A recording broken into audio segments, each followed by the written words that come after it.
This is a beginning point. This is the beginning of the rest of my life.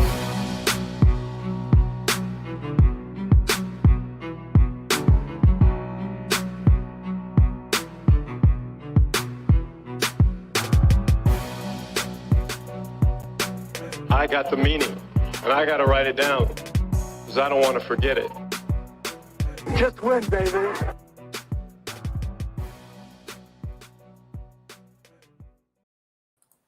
And welcome back to the Gold Jacket Podcast, proudly sponsored by Monkey Knife Fight. I am one of the hosts, Gymnastic. You can find me on Twitter at GoldJacketQBs, and I am joined, as always, because he's always here, even when I'm not, and it was almost tonight, the other host of the Gold Jacket Podcast, Connor Darnold.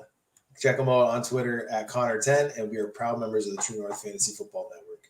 Make sure to check out the entire network on Twitter at True North FFB, on YouTube if you're checking us out right now, on TNFF Network, and on the internet, TrueNorthFFB.com, and our newest platform, Instagram. I don't really know what that's all about, but it's True North FFB.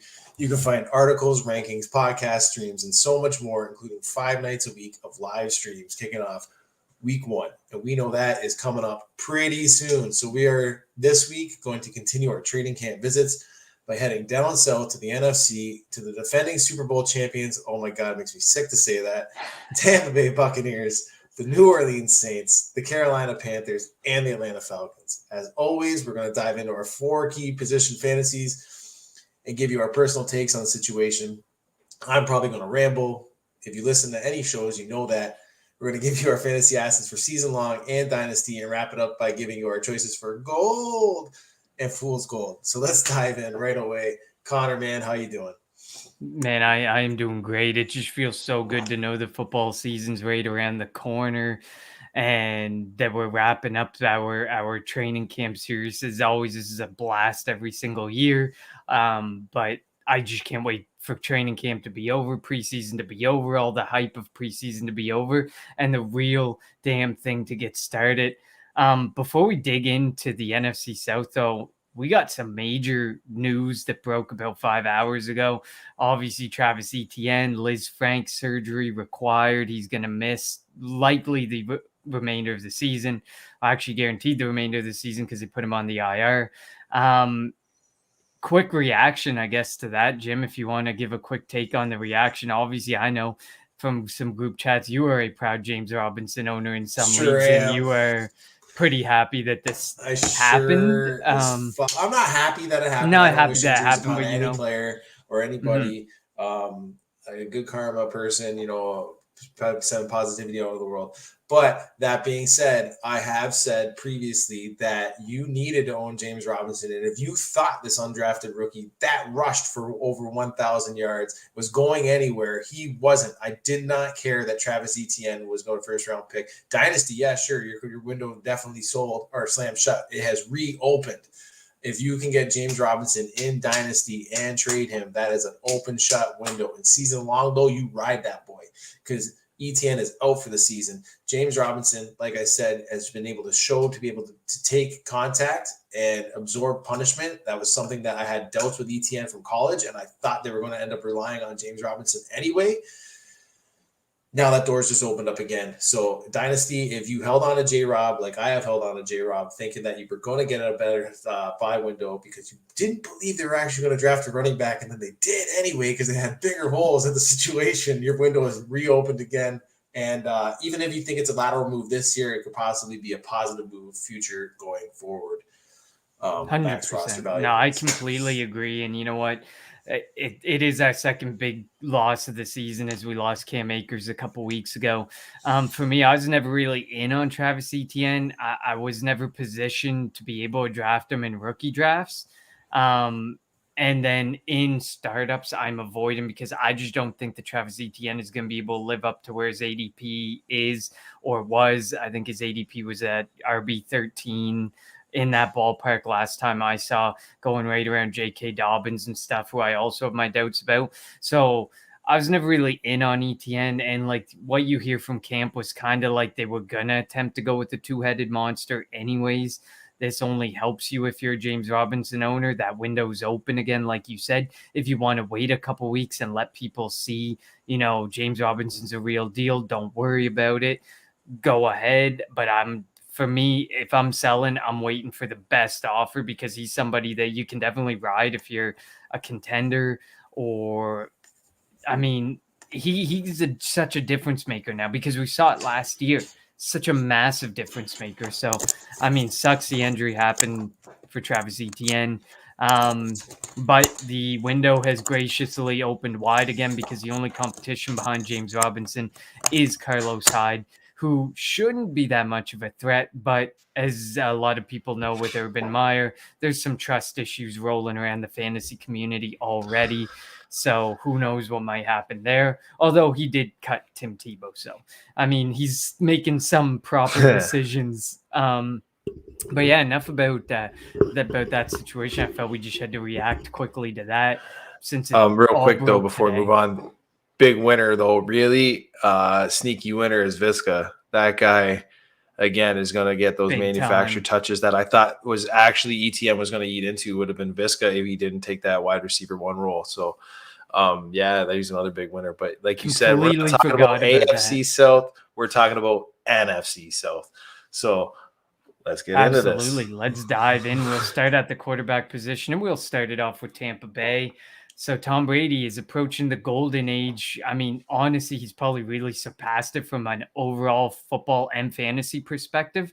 But Brady still got it, finishing as a QB8 last season, and was the only top 10 QB to do so with less than 100 yards rushing.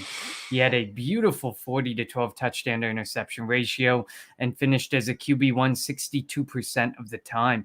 He threw for over 4,500 yards and actually ranked number one among QBs in attempted air yards, which actually kind of surprised me. His finishes are spotty in the last 5 years, bouncing in and out of QB1. But as we know, the situation wasn't necessarily amazing for fantasy purposes in New England. But the talent of himself and those around him cannot be denied. He's likely not a buy from a dynasty perspective unless you are contending. But in season long, are you in on Brady? And if you're contending in dynasty, are you in on Brady? Absolutely. You said it right there. If you are contending in dynasty, there's no reason not to be in on Brady, but absolutely, I'm definitely in on Brady if I'm a contender in dynasty, and even more so in the season long, because he's on a very short list of late QBs that I am targeting for season long super flex leagues. Yes, I know he bounced in and out of QB1 territory, and I mean, like, bounced in and out. He was like, I think QB 13 when he's out the 1 year. So like pretty close, but, in Tampa Bay, all I see is upside. He's paired with a coach that loves to throw the pigskin, even though we do know that he might not be exactly the one calling all the plays. Could be, Byron Leftwich, who, again, Byron Leftwich, a great offensive coordinator. So being paired with that, being allowed to almost take what he did best in New England and fuse that with what Bruce Arians did best with Jameis Winston, has become a match made in heaven for him and these wide receivers, because he's never had a pair of wide receivers. Actually, I'm sorry, a trio pair of wide receivers in Godwin, Evans, and Antonio Brown, who we will get to later on. I do like that they rank 7th and 10th, Tampa Bay Buccaneers, in overall pass play percentage in the league, running around 62% of their plays being pass plays.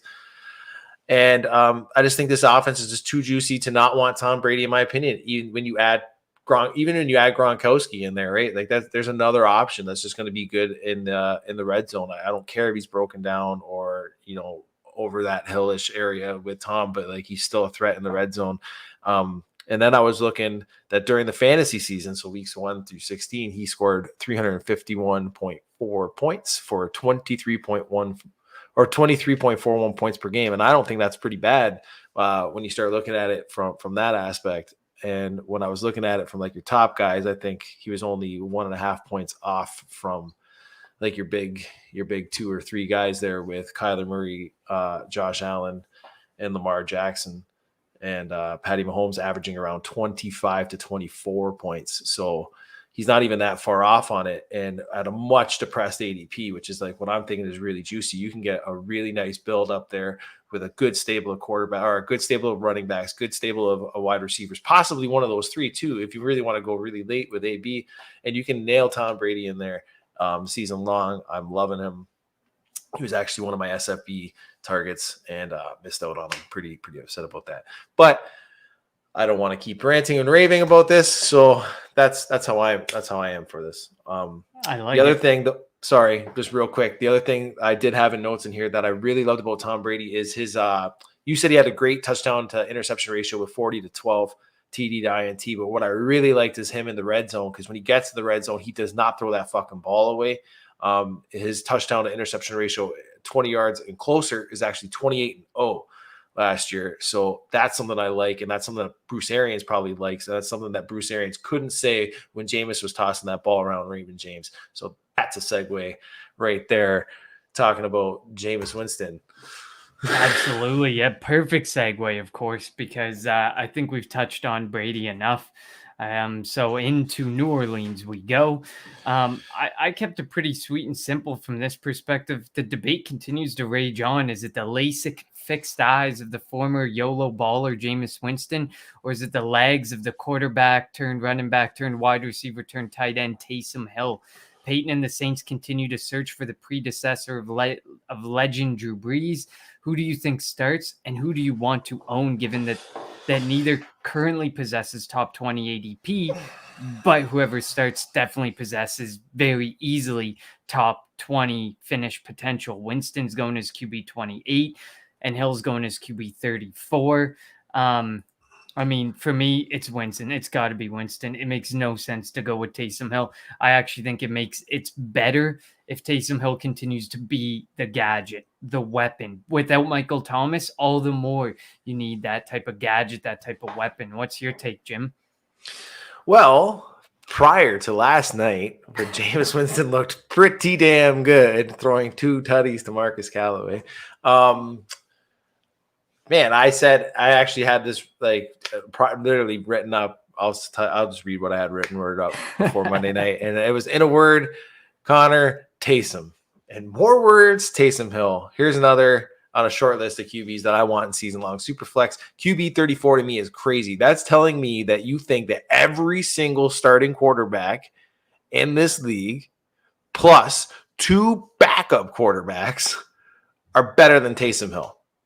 And that to me is just outrageous. The fact that you kind of hit it there with that slash moniker of the traditional QB in Jameis, but it's not in Taysom, where you hit the RB wide receiver tight end thing. What we want as armchair experts, that is what I call us. Taysom isn't exactly what we would call your traditional quarterback, right? He's not what you think looks good, doesn't do really well. But if you look at that week stretch or the 4-week stretch where he did play, he put up 28.8, 18.3, 27.9, 23.9 points in that stretch. And you tell me one quarterback in this league that could have done that while only throwing for, I think, 9 passes in 2 weeks. That's crazy. That's absolutely crazy. So even if Taysom Hill doesn't start, because I heard some bullshit about Sean Payton not wanting to name him the starter because then he loses him on fucking gadget plays. I don't like that shit. But to me, that says even if he doesn't name him the starter and somehow Jameis Winston doesn't pumpkin and he looks like what he looked like last night, for those of us joining us live, it tells me that there's going to be at least some touches at some point for Taysom Hill. Mm-hmm. And those touches usually seem to be, if it was anywhere where Drew Brees was, where they'd throw Taysom Hill in, he'd end up taking a snap, throwing a short pass to the left slant. It would maybe get caught. Perfect. There's your 6 points for Taysom Hill. Or it goes down, and guess where Taysom Hill went? Jogged right over to that left-hand slot spot, took the wide receiver's place, in came Drew, and they ran the same play. And Taysom caught it. Either way, you're getting 6 points there. He gets valuable touches. For quarterback 34, again, you're telling me all 32 starters are better than him if Jameis takes the job, and you're telling me 2 backups are better than him. Which 2? Mitch Trubisky? Come on, man. Like, come on. It's absolutely outrageous. I'm taking Taysom Hill.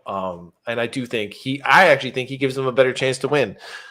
Based on you don't know what he's gonna do. You don't know that he's gonna throw. Because he can throw. He had some nice fucking balls. We're talking about Jameis Hill's nice balls to Marcus Callaway. Taysom Hill had some nice balls, man. Some nice tight areas. Made a couple plays, but so does Jameis. So, like, again, I see it as Taysom Hill, man. Being your guy to win. Yeah, you think it's Jameis though? Across the 17-game season, they're both going to make mistakes. Jameis isn't going to look like what he did last night. Nope. For 17 straight weeks. You just know LASIK does not fix some of the decisions he made. That, yeah, you can see the feel better, but I don't think that necessarily makes him a better quarterback or game manager. But like you alluded to it, I mean, he only started 4 games last season, and Taysom Hill still put up 176 PPR points. Like, that's crazy. And then the year before that, where I can't remember how many games he started in 2019, he put up 102 fantasy points. And I don't think he even started any games. It's just the appearances he makes and the gadget that he is. He's probably going to finish better than QB 34, whether or not he's a starter. That's a crazy part, because he's still going to put up more points than whoever is probably 32, 33, 34. Because we know that there's going to be changes, Teddy Bridgewater and Drew Lock. There's not an actual, no pun intended, lock at quarterback there. You got your situation in Chicago. You got your situation in San Francisco. You got all these situations that are bound to change during the season. And like, you got your situation in Houston. So Taysom Hill should be able to be better than QB 34 without even starting. Absolutely. And again, you want to go back on the tapes. I'm a big proponent of saying when I'm wrong. I've been wrong on Josh Allen, thinking the third year jump was going to be a third year slump and continue to keep downward. I was off on Taysom Hill last year. Tyrell McLaughlin was big in these chats telling me, you know what I mean? Like, last year, it was like, I kept saying, well, he's not a quarterback. He's not a quarterback. Who gives a shit was pretty much the response. Like, not so many words, a little bit more words, a little bit more eloquently, but it was pretty much, who gives a shit? He gives you points. Like, we're in this to win, right? Or have fun or whatever it is. But guess what's fun? Winning. So if you can get it at quarterback 34, I don't see why you wouldn't be taking it and taking an advantage somewhere else. And even if you don't believe in him, like you said, what was Jameis, quarterback 28? Perfect. Wait, grab them both. Exactly. You can smash them both and figure out what you want to do after the fact, because there's teams that want Jameis. So after this year, or whenever he's a free agent again, there's still teams out there that want Jameis Winston, and Taysom Hill's over the age of 30. So obviously he isn't getting any younger at that position either, for a mobile quarterback and for a gadget. So you just never know. It's a really weird situation, and I'm sure for many years we'll be talking about what's going to happen at quarterback there. I'm sure they'll just draft one next year. Shut us all up. Oh, you don't think Ian Book is the sale from this year? You don't think he's going to get the job?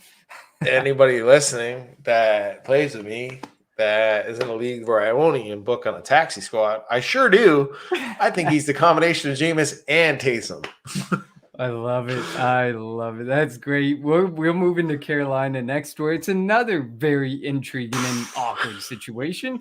Have the Panthers found their QB of the future in Sam Darnold? The investment seems to be there in acquiring him and letting Teddy B go. Darnold has struggled immensely over the last 3 years under Adam Gase in the rebuilding New York Jets organization. He's yet to have a top 20 fantasy finish, and in his 3-year career, he finished as a QB1 only 21% of the time and 39% of the time as a QB2. This certainly doesn't fall on just Gase, the rebuild, or the weapons as his advanced completion metrics have been really bad, minus his ability in a clean pocket is weirdly exceptional, like top 10 in the NFL. The price seems very cheap as a QB 26, but does any upside really exist? Teddy B finished QB 19 despite the weapons and their finishes, including coming 4 targets shy of being a 4th QB in the NFL last year to have 3 100-target wide receivers last season. That's right. Curtis Samuel at 96 targets was the one thing that kept Teddy Bridgewater, your QB 19, from having 3 wide receivers targeted over 100 times. And he would have been the 4th quarterback to lead a wide receiving core with that type of number. I don't think Sam Darnold's the answer. That is my final thoughts. QB 26. I'd rather wait for QB 28, QB Or 34. QB 29. You mean 29 then, because you're talking Winston, right? Yeah. What is he? 20? 29 might be 28. Could have shifted. But for the love that is all holy, Carolina better hope and pray Darnold is the answer. I mean, what the fuck? They let Teddy B go for what? A 6th rounder? 5th and rounder? they traded a 2 and a 5 or 2 and a something. Oh my god, Darnold? I couldn't believe it. But I don't think he is. Letting Teddy Bridgewater for, like I said, a 6th rounder, but call me crazy, Connor, but I would rather have Teddy Bridgewater running the show than Sam Darnold this year. Last year, Teddy without CMC, I think did adequately enough. Yes, I know the record was 5-11. Yes, I know they were 3rd in the division to the eventual Super Bowl champions and the retired Drew Brees. But looking at it, they were somehow 0-2 to start the season with CMC. They somehow dropped a bullshit game to the Raiders. We're going to put that out of early season jitters. And they lost, I think it was Tampa Bay, division rival. Okay. But then with no CMC, and yes, Mike Davis, he did do pretty well in times.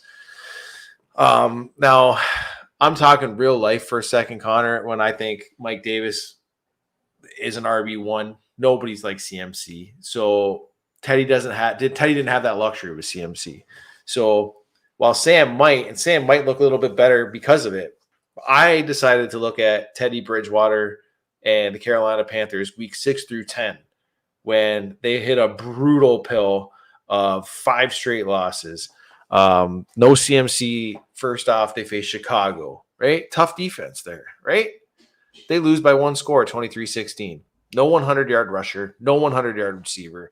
And the Bears are a tough team to play. They had 4 sacks, a pick, a fumble recovery, and I think it was a pick 6 actually, and a fumble recovery. That seals their win. Week 7, they go start back-to-back division games. First with New Orleans, and then dropping a 3rd game in a row to Atlanta. That's 2 division games in a row. They need to actually end up taking those. Now we know that Drew Brees was ended up playing, and we did know that Teddy ended up wanting to see most bounce back. He didn't see ghost, like Sam Darnold ended up doing occasionally. And again, he only loses this score by one, right? 27-24. He loses the Atlanta game by 1. Mike Davis in that Saints game only had 12 yards. He had no rushing game with him. Then they end up playing KC, defending Super Bowl champions. They lose by 1 score again. And then they end up facing the eventual Super Bowl champions and division rival Tampa Bay. That's a 5-game, pretty fucking brutal stretch to me, if you ask me. That's 3 division opponents, one of the toughest defenses in the league, and the defending Super Bowl champions. 4 out of 5 of those games were within 1 score, 1 possession. I think that's pretty good. I think Teddy did pretty good. I think if they would have just let him stay and continue his gel with the team, it would have been better. I think the continued health of CMC coming back would have helped him more with stacked boxes and gave him a little bit more run to throw. I don't think that I don't think that Sam Darnold is going to be much better than Teddy Bridgewater was last year with a healthy CMC. And to let Teddy Bridgewater go for a 6th round pick, beyond measure to me. Beyond and then you paid Sam Darnold. That's what the whole, I don't know, man. I don't know. Like the only thing that could possibly save grace, and you don't want to hear it as a DJ Moore fan, is Robbie Anderson saying that like Sam Darnold wanted him to stay in Carolina. Sam Darnold was they wanted to be back together, and because they had a bit of a connection with the Jets, as shitty as that team was. So like that kind of scares me a little bit because they already have that little bit of a gel where he has no throwing experience to DJ Moore. But ultimately it's got to be CMC. We're going to talk about CMC later. We're going to talk about DJ Moore, 100%. Robbie Anderson later. Sorry about this, about ranting around with it. I don't like Sam. He's actually probably going to be the one out of the 4 here in the quarterbacks that I kind of shit on by not even really talking about him and talking about Teddy in last year and why I wished he was still there. I agree, though. I agree. I think I listened to an interview a while back on the Adam Shine show where a reporter was saying that a Carolina reporter was saying that the management wanted Teddy B out because they didn't like the way he was pushing the ball down the field. They didn't like that he didn't like to, take those chances and put the team in a position to win, especially in 2-minute drills and stuff. So, I mean, those things do suck. And it probably played into the fact that, when management says he's got to go, you kind of don't really have a choice in the matter. Pretty like shitty, though, because you didn't even have your number 1 asset playing with him. 100%. And like I said, he dropped 5 games, and 4 of them were within 1 score. If you would have gave him CMC, I think he wins 3 of them. Definitely. No, I completely agree. I think Teddy B is a better option. And at the very least, you probably should have just kept Teddy Bridgewater as a backup. Way more reliable backup than what PJ Walker, whatever they got sitting in behind him. I like right PJ now. Walker, actually. He's not bad. Well, Teddy Bridgewater, with what he did, would be a more effective backup, I think. Definitely. So, final stop, Atlanta. Matt Ryan ranked number 2 in air yards attempted, number 1 in air yards completed last season, yet still only managed to give owners a QB12 finish. He also ranked number 1 in total pass attempts and number 2 in deep ball attempts. There seems to be no sign of this script changing, minus the fact he is without Julio, and in comes Kyle Pitts. He ranked number 1 in danger plays, number 1 in interceptable passes, which equated to him having the 31st rank for catchable pass rate. Are you out on Matt Ryan despite the tremendous upside his weapons present?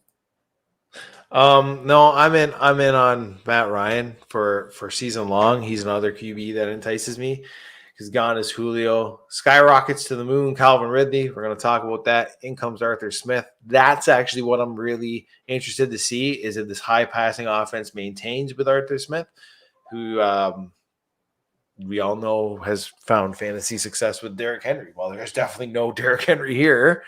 Yeah, I'm interested to see if they maintain that number 1 pass attempts, again here, and number 2 deep ball attempts. Because if they do, like, we're all talking about Calvin Ridley's going to the moon.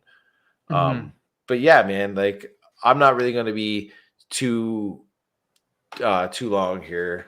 I think there's definitely enough meat on this bone to make Matty Ice a fire QB in 2021, regardless of Superflex, PPR, standard. Doesn't matter to me. Let's address what Ty asked too. Matt Ryan or Kirk Baker / like probably Derek Carr is also in this mix and stuff. I think I'm still taking Matt Ryan. I feel like the amount they throw, I can't feasibly comprehend how Matt Ryan can't at least be on the fringes of QB1 or make low-end QB1 with the amount he's going to have to throw this damn football. I can't. You can throw as many interceptions, interceptable passes. Look at Jameis Winston a few years back. Oh, yeah, 30 for 30. Matt Ryan will never be that bad, but you know what I mean? Like, you can throw up as many interceptable passes or danger plays as you want, but at the end of the day, I just can't find a way to think that a guy like Kirk or a guy like Baker or a guy like Derek Carr and their safe way of playing can outdo Matt Ryan from fantasy. In real life, as a football-only perspective, I probably don't want Matt Ryan. I probably would take like Kirk Cousins or Derek Carr, or a bit of a safer quarterback. But hey Ty, is Matt Ryan vaccinated? No, yeah, he's definitely had a Kirk for me. In his plastic bubble of protection, glass, plexiglass, whatever it is. Baker entices me, man. Baker really entices me. With the news of Donovan Peoples-Jones doing what he did very well in Michigan, and then you got Jarvis Landry as always, and then everybody hyping up OBJ that we've been talking to, right? But no, for me, it's Matt Ryan for sure. Definitely. Love it. I love it. So let's move right into gold and fool's gold. I'll kick it off. My gold is probably going to be Tom Brady, because you know what? He's the most stable position out there. And actually, Ty, that is 100% true. The Atlanta Falcons are the first team to be 100% vaccinated. Forgot about that.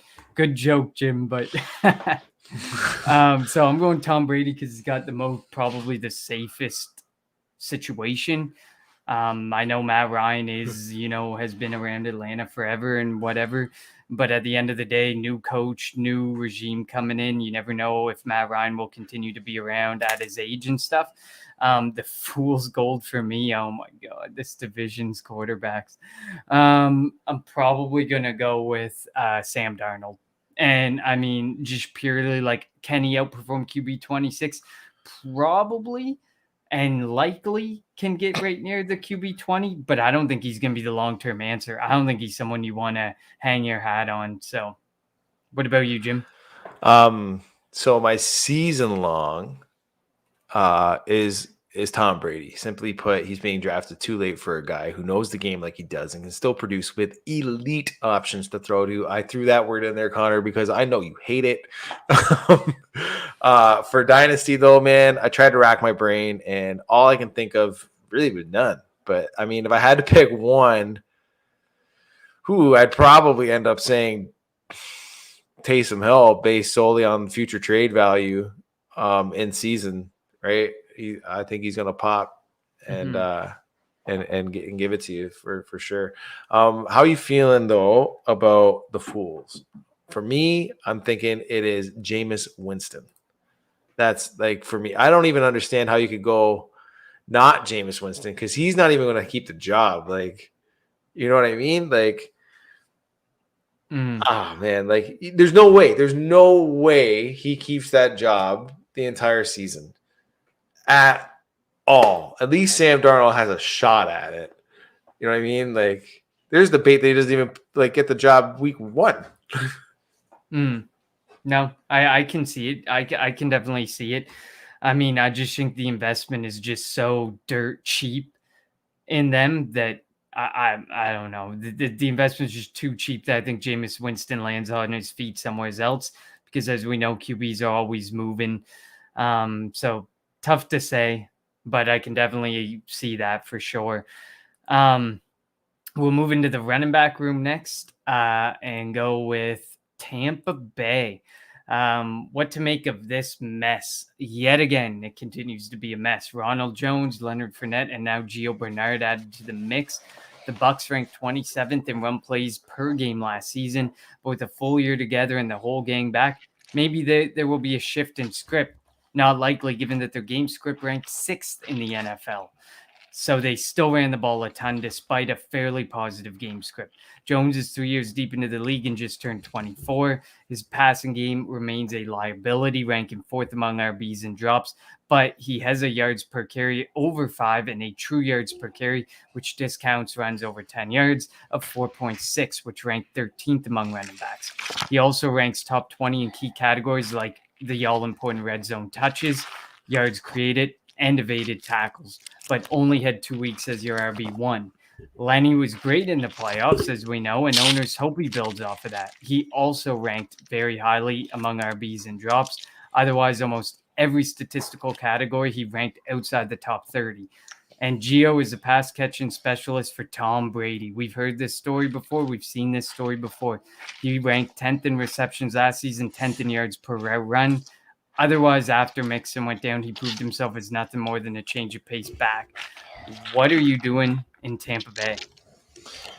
I'm taking one running back, and only one running back. It's been the running back that I've been saying is not only the cheapest, but the one that Tom Brady's actually advocated for a while. It's the stash. You should have been stashing him a long time ago, Giovanni Bernard. I like it. I like it. Definitely. For me, I like Ronald Jones. I just think Ronald Jones has to get out of there. I think he does. I mean, despite the passing game liability, I do think that there's a lot of potential for for him to turn into something and do something. Like I could see like a James Robinson-esque type season if he can get in the right spot, you know?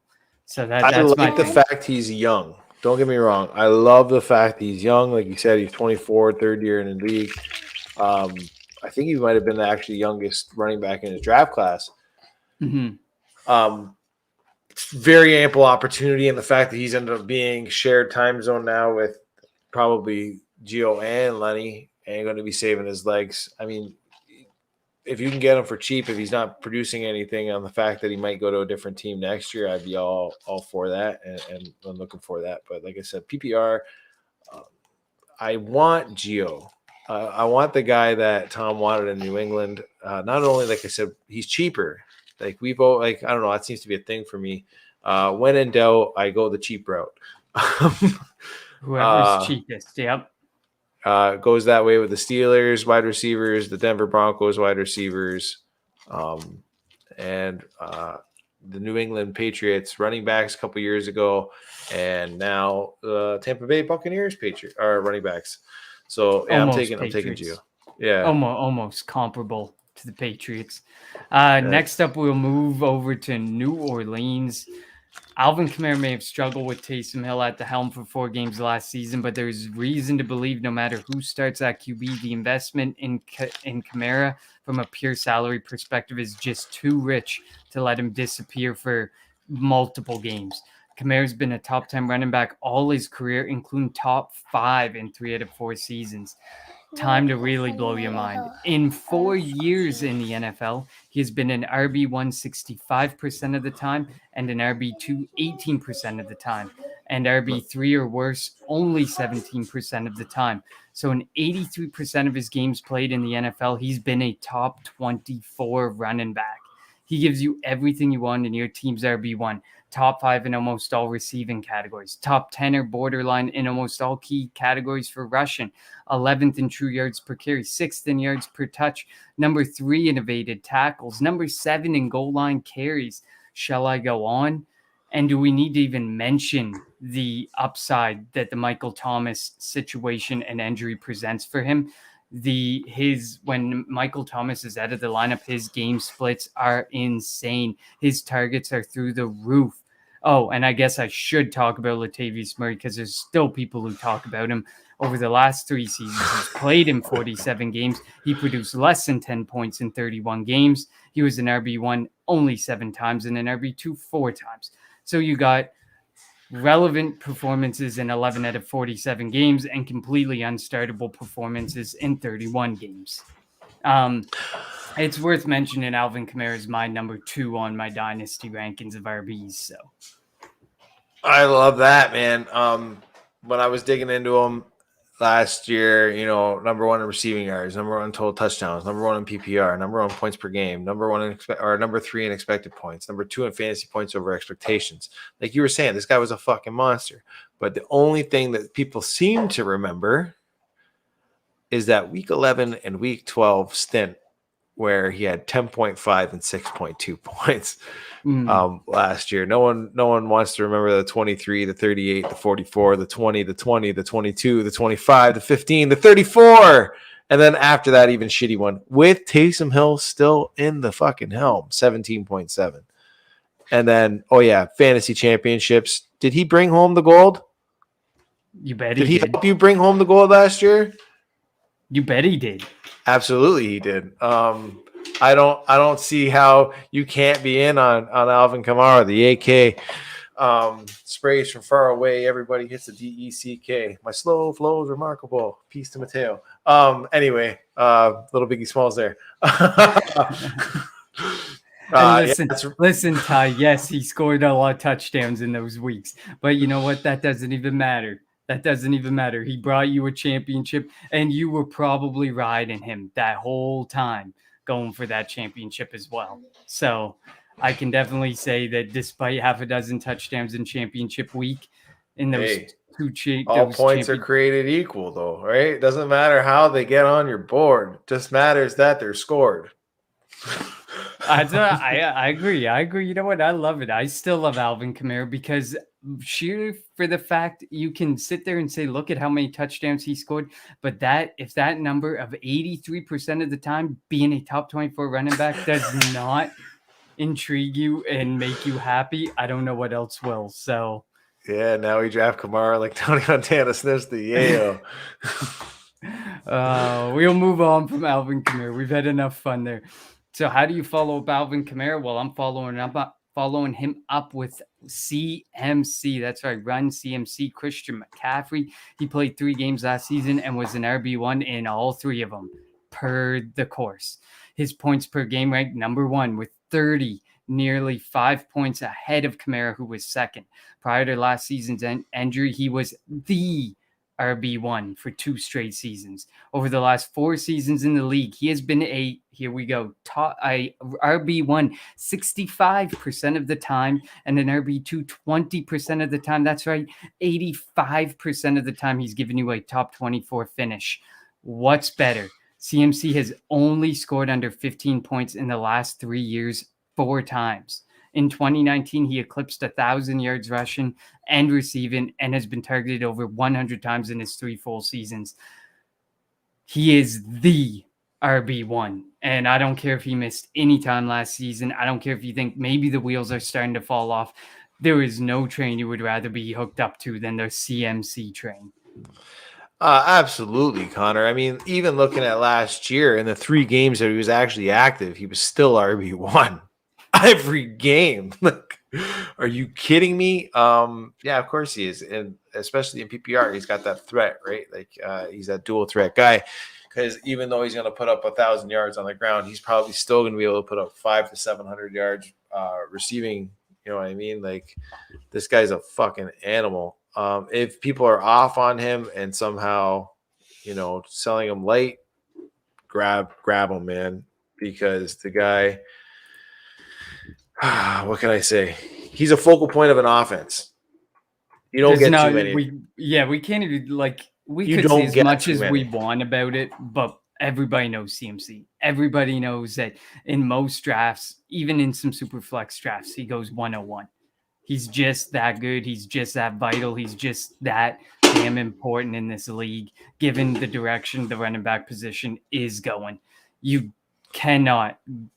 will not often get a guy like this. So our final stop, we are going to Atlanta. Mike Davis may be a season-long beauty with this opportunity in a wide open backfield, but ultimately he is a 28-year-old journeyman on a 2-year contract to patch up a brutal backfield situation.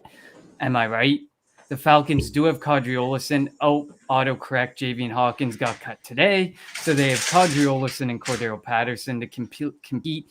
You can take your shots, but this does not look like a situation that you want to have your hands in on because more draft and free agent investment seems inevitable. Plus, this is a team that constantly throws the ball at a top 5 rate. I traded for Mike Davis as a contender, but that is it. I am not keeping Mike Davis. I do not plan on riding Mike Davis. I just picked him up for this year purely from a contender redraft season-long standpoint. He may be able to help you and he may be able to be a darling, but that is it. When I was looking in, I bought Mike Davis too. A late round running back, nailed him on teams where I'm being contender. I like the volume play.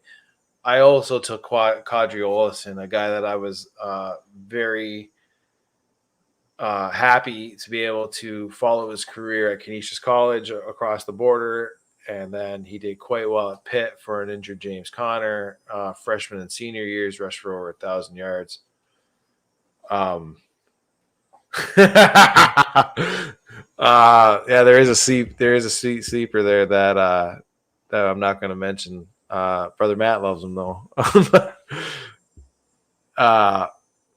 I like Olison because when I was digging into Mike Davis, when I was digging into Teddy Bridgewater and my rant on why Carolina should have kept Teddy Bridgewater, it was because Mike Davis gave you the illusion of a good running back. There was games where he had 12 yards. There was games where he couldn't get the rushing going, couldn't give the relief.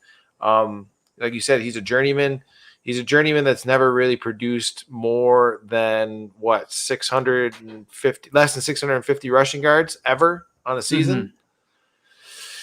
That's bad stat to me. RB 31, 33% of the time last year. 1/3 of the time.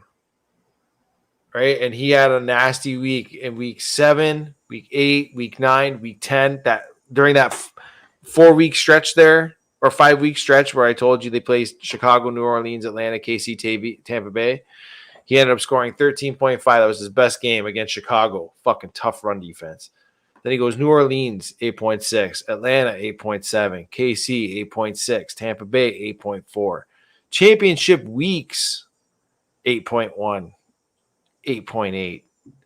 It's 8 points. Like that's not an average that I'm looking to get on my RB1. Definitely not my or my RB2, right? Like flex play, sure, okay. I got to throw him in for a bye week. I like where I have him in some teams.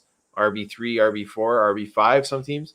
I think the opportunity is there. I think you can sell him. I think you should be selling him if teams believe in him. Because like you mentioned earlier with Matty Ryan, he's on a fucking pass-heavy team. But there's a lot of hype with him because now he's linked up with an offensive coordinator that, happened to be riding with Derrick Henry. Mike Davis isn't Derrick Henry. Arthur Smith has already said there's no Derrick Henry. Not even close to a Derrick Henry. The only guy close to Derrick Henry is actually Kadri Olison, and that's only in size. But I like Kadri Olison, man. He's the sleeper guy that I was hyping up last year that I thought you should have been stashing. Reading an off-season article on ESPN, I believe it was August 7th by I actually forget who it was, but Kadri Olison teamed up with Kyle Meadows and actually relearned how to run, got more explosive, got lower because he's a pretty tall dude, man. Learned how to get his center of gravity lower, learn how to get more explosive. So I'm expecting some big things, especially if he gets some run. I'm not a big believer in Mike Davis, though. Like, not as my RB1 or RB2, like where a lot of teams have him. RB3, RB4, yeah, okay, that's fine. You want to go RB heavy, a robust RB approach season long. I like that. Definitely. Or I guess if you're contending, but like you're going to pay a fucking high price, so you better be able to ride that championship because if you don't make it, I think the resale value on them is going to be toast. I think at this point, if you have him on your roster and you don't sell him if he blows up early, you're kind of riding him into the ground, a la Todd Gurley, Le'Veon Bell, those types of situations. David Johnson kind of come to mind. Finally, Gold Fool's Gold. Man, do I ever want to have a 1A, 1B in the Gold Fool's Gold department because I really want to give it to CMC and Alvin Khmer, but I cannot go away from Alvin Khmer as obviously the gold, the number one, the epitome of gold at the running back position. Fool's gold for me is going to be Mike Davis because there's going to be people, like you said, who drafted him or acquired him to be a RB1 or an RB2. On this team that I acquired him on, he's my RB4. I got 3 guys who I can easily plug and play ahead of him, and Mike Davis may not make it in over some wide receivers as a flex option. Like, that's where he is with me, and that's where he should be on your teams. He should not be somebody that you have an expectation of being your RB1 or RB2. I love it. My gold, I'm going with you. The AK from far away, Alvin Khmer. I love him. Just a little bit cheaper than CMC. Not as big of a workload, I think. Does just as much damage. My fool's gold, I am going to echo your sentiments on Mike Davis because I do see too many people having him as your RB2 on teams where I don't think you can rely on him weekly. Like I said, I just gave you 6 weeks in fantasy schedule there where his average was 8 points. You know what I mean? So I can't do that. I need my running backs averaging 10 points minimum for my Definitely. RB1, RB2. Absolutely. Definitely love that. And before we get to the wide receivers, Jim, would you like to speak to a dear family member of ours? Absolutely. One day I want to record this, so I just have to hit a button. But Here are the Gold Jacket podcast. We do take family very seriously. We know what family doesn't always stop the bloodline. And we know that it's a word around here that just means trust. It means that I know you have my back. And that's why I call Viridian Global family, because I know Viridian Global has my back. And I don't mean just from covering my back in the best apparel, as seen here, Gold Jacket apparel, which you can buy on viridianglobal.com.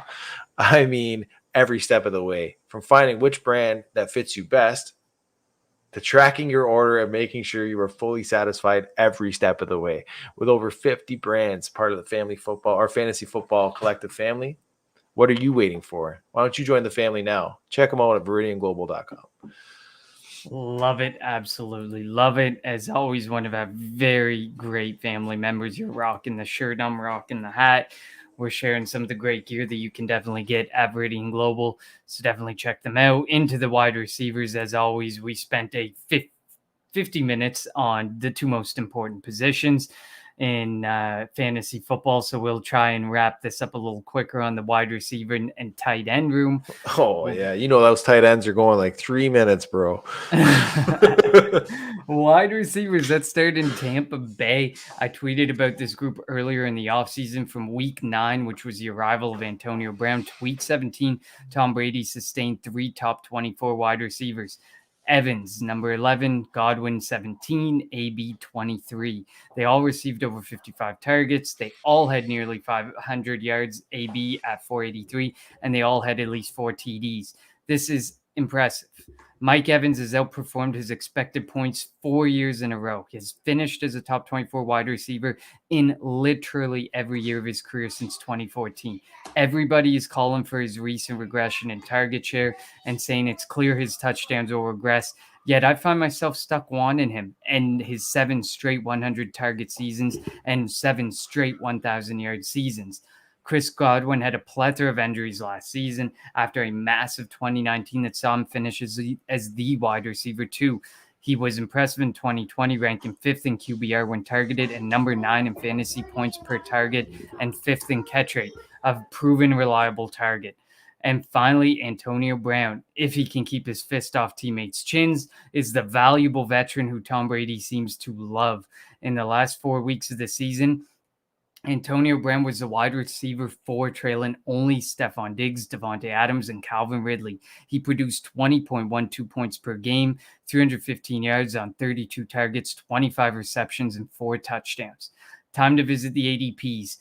Godwin's going as a wide receiver 14, Evans a wide receiver 22, and AB is a wide receiver 67. Who do you want out of this group? Oh, man. I like AB. Give me Evans though. Straight up 7, like you said, 7 1,000-yard receivings. Everybody's talking about the decline of Mike Evans, and I guess the scaredness of it, because if you look at his targets, you know, rookie 122, 148, 173, 136, kind of like lays in that 136, 138 range, 118. Chris Godwin's now like, you know, ascending. Last year, 109. I can see it going down, but he's uber efficient. You know what I mean? He's uber efficient when it comes to catching the ball. He might not give you a bunch of yards after the catch. That seems to be a big joke about him. But, you know, why he doesn't need a lot of yards after the catch? Because he seems to be catching those balls in the end zone, right? He's an end zone monster. I'm afraid that might not be too sticky for him. But if guys are off on Evans, then give me Evans all day, all night. I don't know how he couldn't. I'd be comfortable starting him as my wide receiver 1. You know what I mean? And I'm a guy. This is a guy that, like, when Chris Godwin was drafted, I was drafting him. I was putting him on taxi squads. I didn't care how long it ended up taking. I'm a huge believer in Chris Godwin. Big fan of his when he was at Penn State with Saquon there. Yeah. Anyway, that's just me. But an AB, like, to be disrespecting AB, like, Jesus Christ, like, he's not. Oh man, it's almost like I almost want to know, like, does Tampa Bay, is that like where the fountain of youth is? You know what I mean? Feels like it. Right? But you got same Gronk point, playing like Gronk, old Gronk. You got AB playing like old AB. You got fucking Tom Brady tossing fucking balls like he's 24 again. But I to don't the know, same man. point, Antonio Brown, he screwed things up with the Raiders. We never Yep. really got the opportunity to necessarily see him, but he was telling people, he hasn't missed a step. And like you see reports out of camp that he's more explosive. It's like, man, this is Antonio Brown. If this dude's more explosive, oof, that is dangerous. That is absolutely dangerous. And I know that one of the stats you love is fantasy points over expectation. Mhm. And Mike Evans has ranked top 20 in being over expectation in the last 3 years. So there has been an expectation of a decline for him, but it hasn't happened. He ranked 8th last season in that category. Get him 54 points over expectation. 20th the year before, going over 30, and 3 the year before that, going almost 70 points over expectation. So at the end of the day, that's a stat to look at too. People are expecting it. People almost want it at this point. But Mike Evans is saying, nah, the best is still yet to come for sure. It almost reminds me of like Keenan Allen's situation and the disrespect sometimes that Keenan Allen gets and some of these older receivers get for, the Justin Jeffersons of the world and, the Calvin Ridleys and some of the more opportunistic situations. Yep. Next up, we're going to New Orleans. The Michael Thomas injury situation has owners cringing and had fantasy players splurging to get their hands on anyone in the Saints wide receiving room.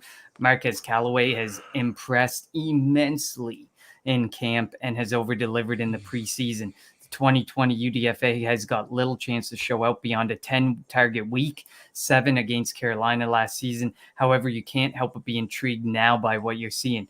My opinion on Traequan Smith, he's had multiple opportunities to deliver without MT and has proven very little in the last 2 seasons. With MT out, he averages 3.1 more PPR points per game, less than 2 more receptions, only 2 additional targets, and less TDs. Are you buying the Callaway hype? What are you making of the MT situation as a whole? And is the Traequan train finally just derailed? Have we learned our lesson from wide receivers that are thrust into opportune fantasy roles that we try to ride because now we think they're just going to absorb that role continuously going forward, even though the wide receiver one might come back, aka next season, like Travis Fulgham? If I own Marquez Callaway prior to or picking him up on the waiver wire, I'm definitely trading him. Maybe not instantaneously. Might wait a week or two. Might let those fires get a little stoked. But he's definitely a guy that I will trade as soon as I get what I think is a good return on value for him. Mm-hmm. Because he is fucking free, and he was free for a reason. Because he will be the second fiddle if MT ever came back. And even if he's not back, like if he goes to another team next year, is he going to be the one? Was he that good? Was he that good? Sorry, that he was just MT's the only thing that kept him off the field. They couldn't go 2 wide receiver sets. They didn't have like a Mike Evans and Chris Godwin thing going on there. He was that, you know what I mean? Like that's my thing here, man. Like, yeah, he looked good yesterday. Yeah, he caught 2 good touchdown passes. One where he was draped all over and falling down, and that looked pretty good too. But like max roster value return. Anything that so like if I got him for a waiver wire pickup here, Craig, a good return for me would be a 2nd round pick for him. No problems at all. Like Travis Fulgham last year, you had 1st round offers for him that I know dudes didn't take. So it can happen. Like those can definitely happen. If I got a 1st round pick offer for Marquez Callaway, I would smash that 7 ways to Sunday and not even fucking think about it. And I would worry about. I didn't even care if he was my wide receiver 1 for this year in my starting lineup spot. He's like, I'll take that first because straight up, if he was your wide receiver 1, you had a bigger fucking problems than finding that out. Take the 1st and work the waiver wire. But I would take anything. Second, I would take a 2nd or higher as a straight pick. I would take a player of what has appeared equal value this year and equal value this year in a pick. You know what I mean? Or lesser value, a little bit lesser value, perceived lesser value this year in a pick. aka like I don't know. I would even take like Traequan Smith and a second round pick because there's your dart throw right there. You're still upgrading with the second, but yeah, that's awesome. I would flip him for 2 seconds in a heartbeat too. Yeah, and I think like the big thing here is like you have your 200 target guys, and it's a running back and Michael Thomas. The fact that a running back is out targeting the second wide receiver on a team consistently is not reason to believe that that's going to change when Michael Thomas comes back. And I don't necessarily buy that the situation is that bad for Michael Thomas. With that in mind, I do quickly want you to touch on the Michael Thomas situation in like 30 seconds. Are you buying? Are you selling? Are you holding? I'm buying. I don't think he is as injured as he is. I think this is really reeks of like the AJ Green situation in Cincinnati kind of shit, where he's not as hurt as he is. It's going to end up playing out, probably be season long. You don't actually end up seeing him, but fucking buy him. It's Michael Thomas. He's the guy that made Brandon Cooks irrelevant, right? No, definitely. So onward and upward we go to Carolina. Despite how absolutely terrible Carolina and Teddy B were at times last season, Teddy nearly supported 3 100 target wide receivers. Could this be an aftershock of the CMC being out? Likely. However, it goes to show what a Joe Brady offense can be capable of. Can you imagine an actual QB in this offense? Robbie Anderson looks like he may be getting locked down long-term. Well, he has got locked down long-term at the time of writing this. He wasn't, and had his career rejuvenated last season, putting out his first top 24 season since 2017. However, despite the totality of the season, his per-game average was wide receiver 27, despite ranking 16th or better in targets, receptions, air yards, and receiving yards. DJ Moore is 3 years deep into his career and is still only 24 years old. He now has back-to-back top 24 seasons to his name, but has struggled to live up to the sky-high expectations owners have. Then there's the preseason darling, Terrace Marshall. The Panthers ran 3 wide receiver sets on 70% of their offensive snaps last season, targeted their wide receivers 71% of the time, good for third most in the NFL. Thanks for the stats, TNFF Tyrell on Twitter. Could there be plenty of room for multiple fantasy-relevant wide receivers?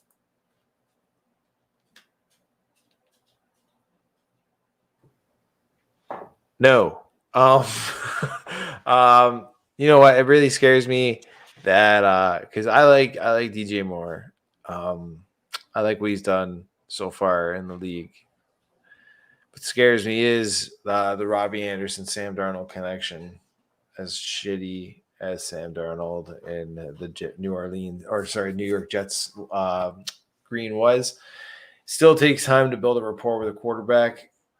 He has a jump start on him, and he already looked good yet last year with Teddy B. So he does scare me a little bit. I don't think that there's enough room for definitely not 3 of them. The reason that there was 3 fantasy wide receivers that were relevant last year is because there was no Christian McCaffrey.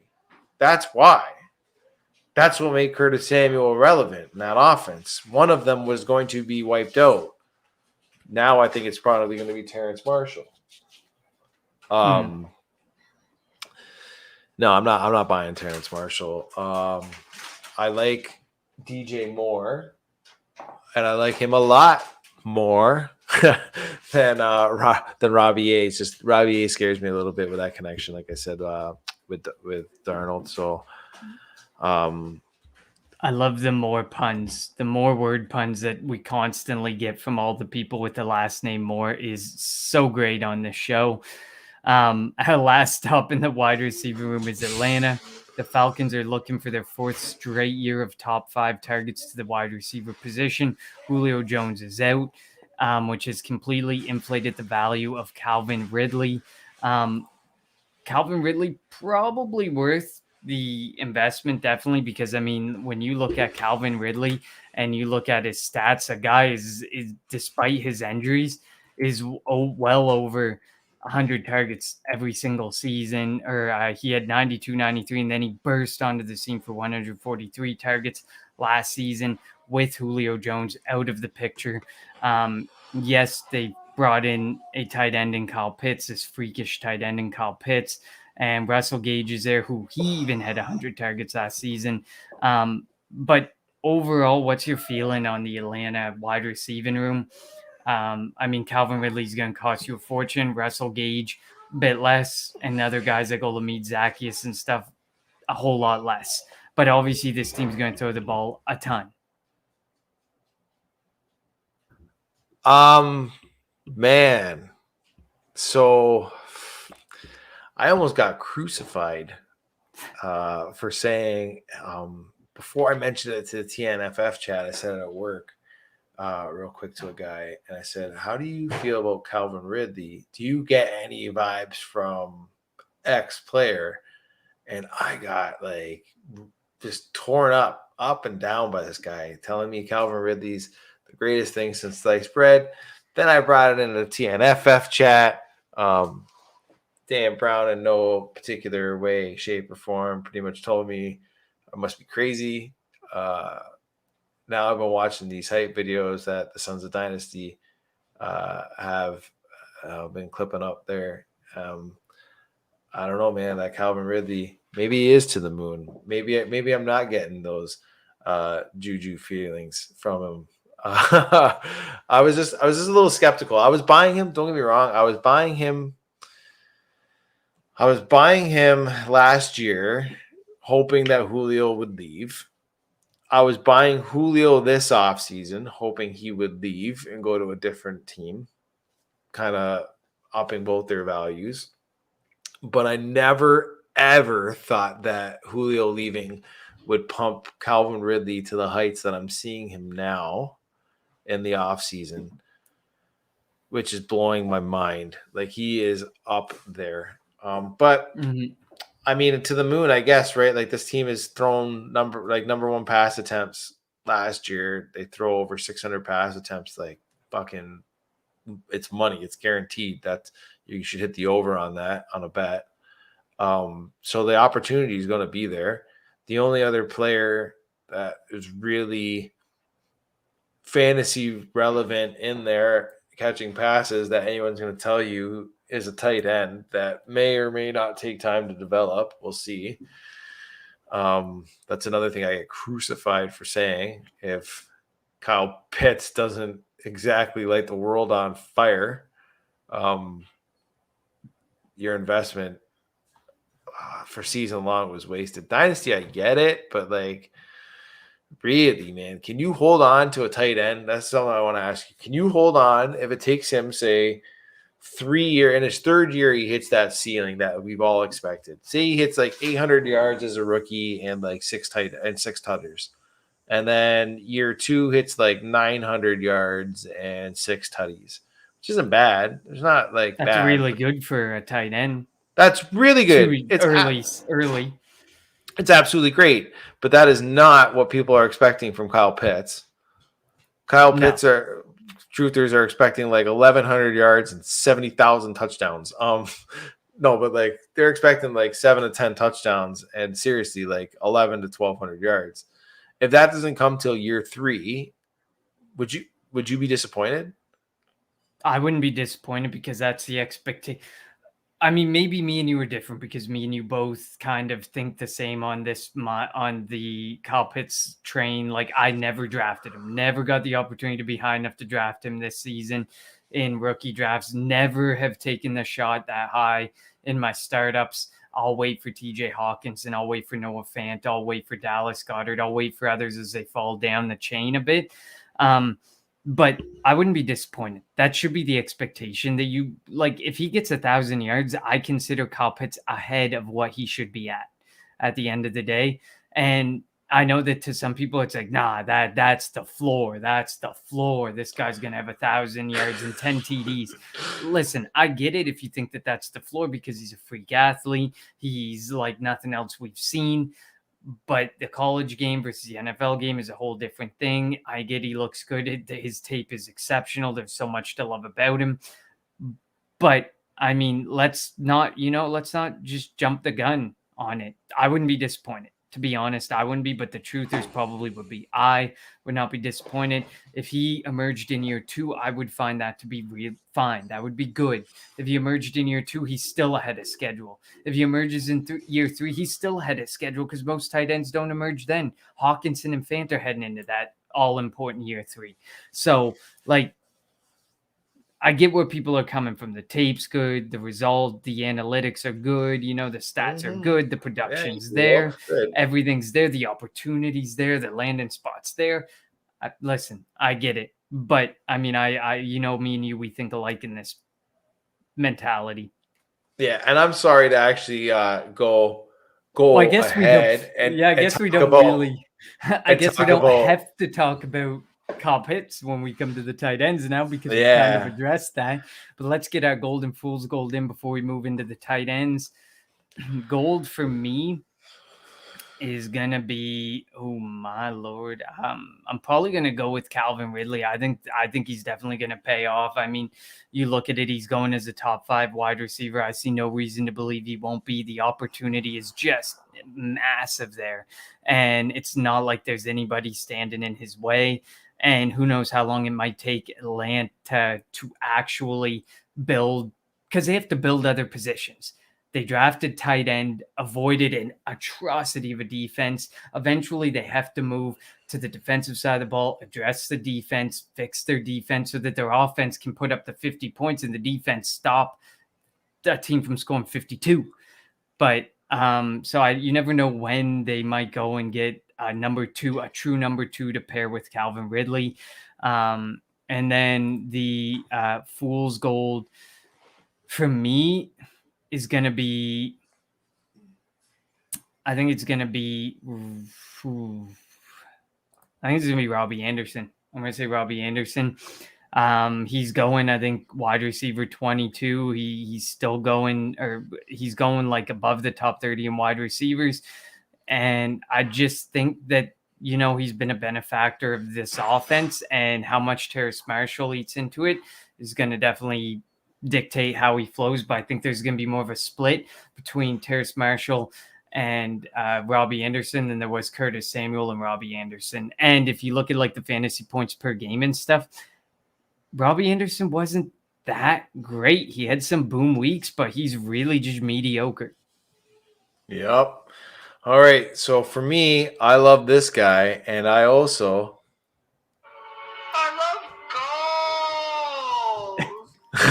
gold. It's Mike Evans, man.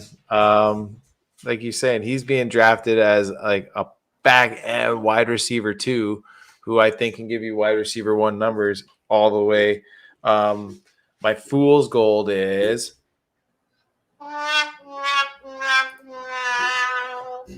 Marquez Callaway. If you got him right now, that's great. You got yourself that golden ticket. Be like Willy Wonka, Charlie, whatever the hell that stupid kid's name was, Charlie Bucket, and cash that ticket as fast as you can, man, because that's fool's gold right there if I've ever seen it. 100%. I definitely can agree with you on Marquez Callaway as well. He's definitely a secondary option to check Robbie Anderson, so very similar. Let's start for the tight ends. As always, it will be nice, quick, and painless for you.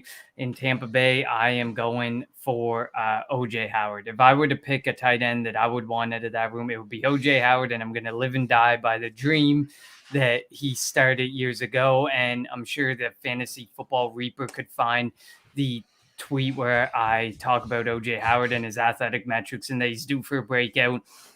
And, of course, he didn't break out. And then the year after, Gronk came into the picture. But I still stand by O.J. Howard. I think eventually he gets an opportunity, whether it's here or whether he gets to move away. But Gronk, I mean, you're taking him to your grave. If you got him, you're taking him to your grave. I like it. For me, man, O.J. Howard, eh? I think Cameron Brate was in his way before fucking Gronk was in this way. Cameron Brate too, yep. Mm-hmm. I guess like for the gold, because I can't go. Oh man, like really, there's nobody because Adam Troutman's hurt. I didn't even give that wasn't my goal. That was just me giving a look at just Tampa. Oh, I thought it was like this is what we're gonna go with. I'm only gonna give you like who I think is good, because we're sitting at an hour and 14. Like we said, Troutman, he left on the cart. I'm not sure exactly what's happening with him. No, he avoided serious injury, but like Yeah, that's what they that say. Jawan Jones apparently is a Well, thing. The wide receiver turned tight end. Apparently, the jumbo wide receiver. It's kind of a thing, and people are buying it. And I mean, I don't know. I don't know on that New Orleans front. I mean, I still stand by the whole circumstance of, you got Michael Thomas and you got Alvin Khmer, and then you got a whole bunch of guys catching a football. And I just don't know how badly you want to be involved, especially in such a volatile position like tight end, where I drafted Adam Troutman in like rookie drafts. I'm keeping him. I'm happily keeping him and seeing what happens with him, but I'm not aggressively seeking to pick him up in any way, shape, or form. I like Gronk out of this like division of tight ends. I mean, obviously there's Pitts, but I'm never high enough to get Pitts. I'm not giving up the assets in year one to get Pitts. If you drafted Pitts and you're smart, you're not going to sell him cheap. If you get the hashtag unrealistic expectations don't come through on him in year one. So don't get me wrong though, I'm going to send out those feeler offers to everybody when they don't hit those benchmarks that they expect. I'll probably get called a piece of shit or a trashy fucking league mate that sends crappy offers or some shit like that because he's a generational unicorn talent or some shit. And I like him. I do like him. But I'm not willing to pay up for him right now. No, definitely. So I mean, we can move. And Carolina, I mean, they've targeted tight end. They targeted tight ends. I think they were bottom 3 in the league. There's Dan Arnold. There's, like at the very end where you're staring down like a guy like Kylan Granson or Mo Alley Cox and Dan Arnold. You're probably better off to go the direction of Kylan Granson or Mo Alley Cox than Dan Arnold because Carolina has targeted tight ends in the bottom 3 of the league really since the Greg Olsen days have come and gone past. So there's not really much there. I mean, unless you got deep leagues and he's like your 4th tight end and you want to see what happens in that offense. But we already kind of talked about what CMC coming back means, especially in that slot, especially on the dump down passes. But they did pay Dan Arnold. So they did pay the dude some money. So at the end of the day, maybe they're going to try and put that investment put some work in. Gold for me in this situation, I think gold is going to be Kyle Pitts because I think eventually he's going to emerge.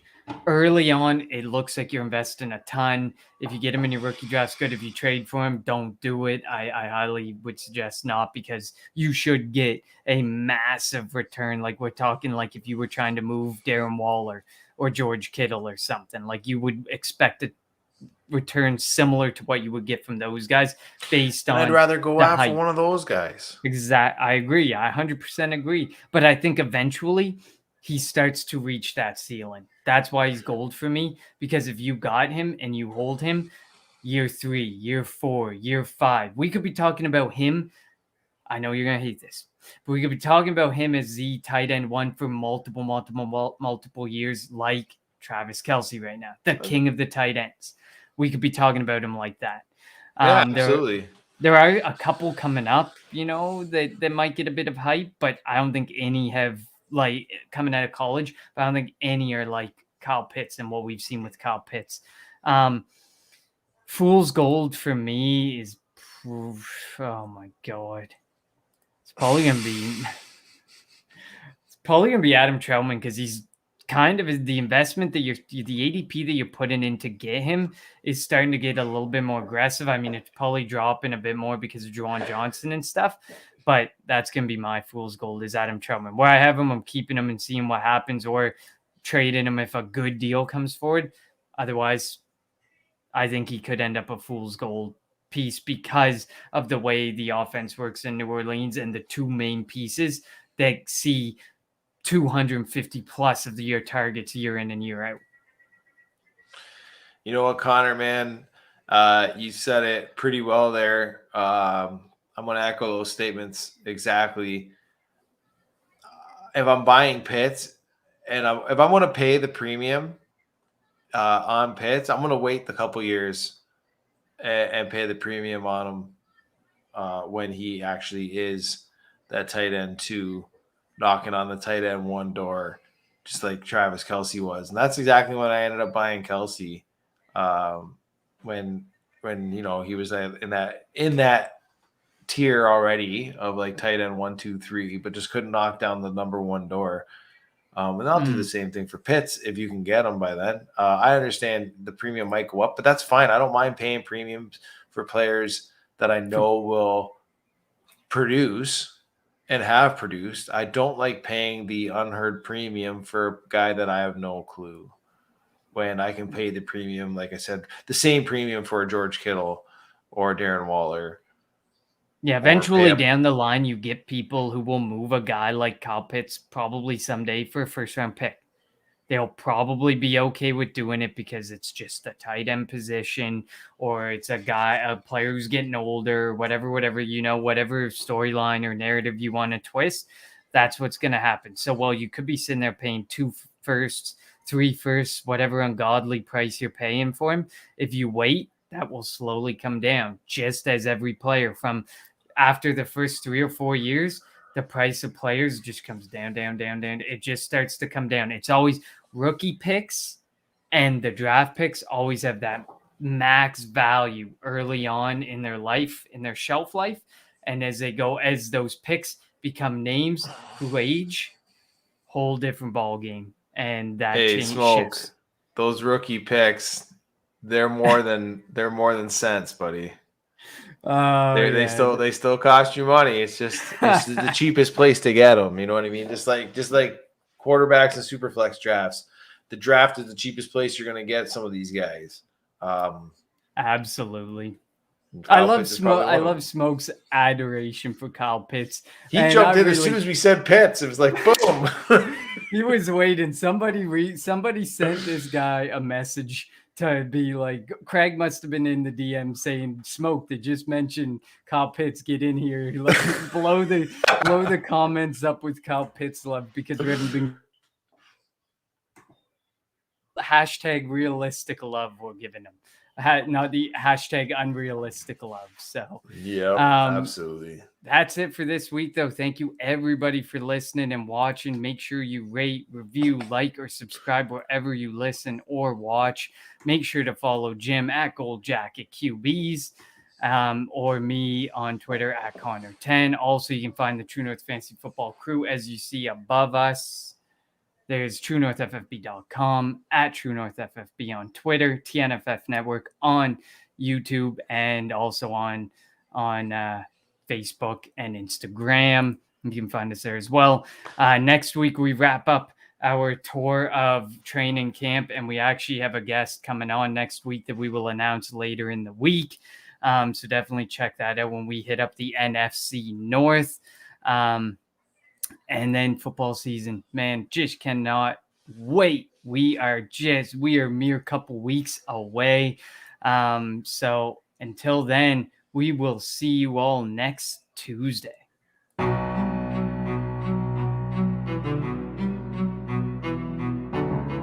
This is a beginning point.